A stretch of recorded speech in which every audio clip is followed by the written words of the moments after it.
Welcome to Kenton's videos. Enjoy the video. You start by preparing materials now. Gather paper, repositionable glue, scissors, ruler, and a pencil so you don't interrupt flow later. Lay a sheet flat and mark a grid, 2x2 or 3x3 depending on your journal spacing. Then cut clean squares. Once done, stack and align the squares.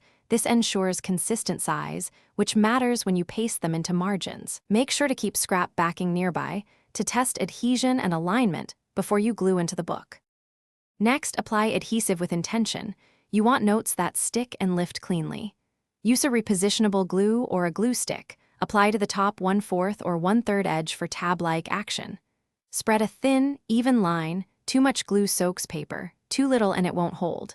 Once applied, press the sticky edge for 5 to 10 seconds to set the bond. Then test a piece on scrap paper. It tells you whether to add more glue or thin it out. Finally, attach the note to your journal where it's most useful. Align with the margin or page corner, press the adhesive edge firmly, and let it set before you write. If the sticky note overhangs or catches, trim the edge or sand lightly to prevent tearing. If notes peel off too easily, reapply a thin layer of repositionable glue or switch to label paper backing for better hold.